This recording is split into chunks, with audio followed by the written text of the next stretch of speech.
Bonjour, messieurs, mesdames. Bienvenue à Pancrate. Je m'appelle Smee. As of late, I have been consciously intent on trying to consume less mainstream media, particularly the news. If you feel anything like I do, these last couple of years have been totally exhausting. And I think that the news has a lot to do with it. It can be downright depressing, it's polarizing, it's full of these intentional vagaries that sway you one way or another.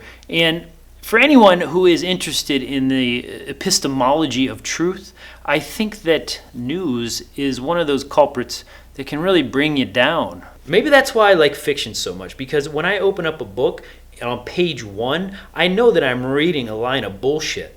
But the question I've been asking myself over these past months, which is also the premise to this video, is the consumption of this type of daily data or this quotidian truths as portrayed by news, are they actually contributing to the overall happiness of people? Because if you look around, a lot of people are quite pissed and quite unhappy. Of course, the pursuit of happiness is not a new challenge. A couple of millennia ago, Aristotle wrote on this exact topic on virtues and ethics and correct moral behavior, which brought him around to the idea of happiness. He professed that all human activities share a singular end and progress towards a single condition that once you reach there is no further pursuit.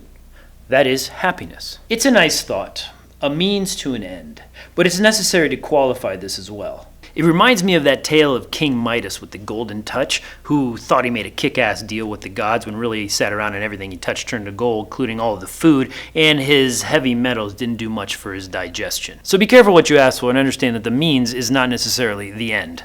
There are other philosophies on happiness as well, some more accepted than others. Ayn Rand came up with this idea of objectivism, which affirms that reality exists beyond our own mind or beyond our own selves. I like some aspects of this philosophy, in particular the idea of manifesting yourself into your art and producing something that is an expression of your internal world mixing with your external world.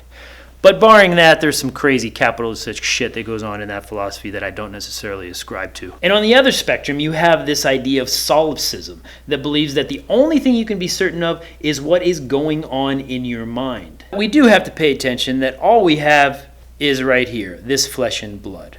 And as Protagoras said, man is the measure of all things. All things that are. All things that are not.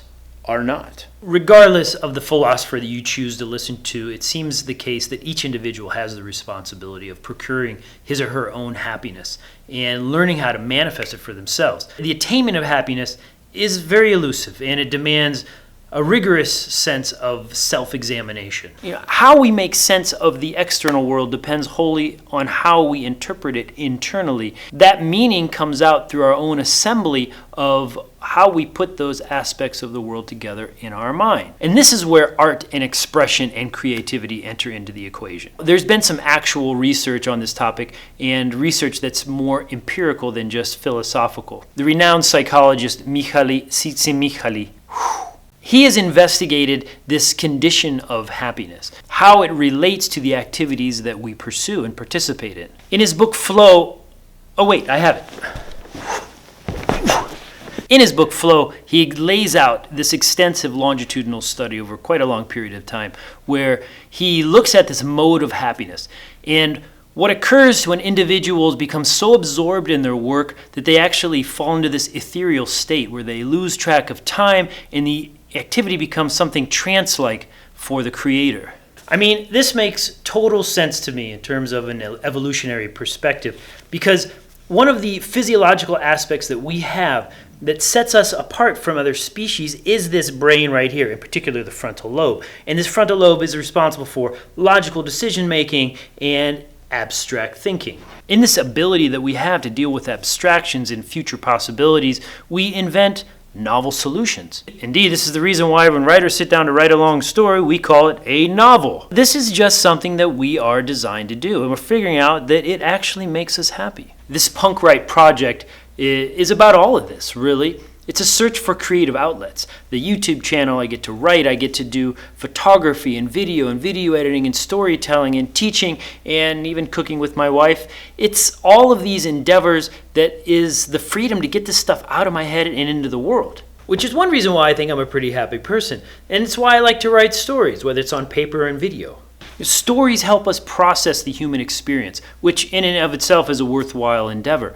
They can be entertaining and stimulating, and we have to remember, though, that these are merely a reflection of some fiction that we are putting forth from our own brains. They are a creative task that cannot be misconstrued as truth. And I think some people are a little bit confused about stories that they see on media. How does that thing about the voter fraud go? It's like we're looking at the shadows dance across the wall in Plato's cave, fully aware that the fire burning in front of us is not a full representation of the truths that we should live by. To create is godlike. Thus, creativity is happiness. Unless God is an unhappy person, because there is a lot of pretty nefarious shit that goes on. But perhaps, if everyone were just a little bit more creative in their daily lives, the world wouldn't feel so downtrodden. Which brings us to the end of this video essay.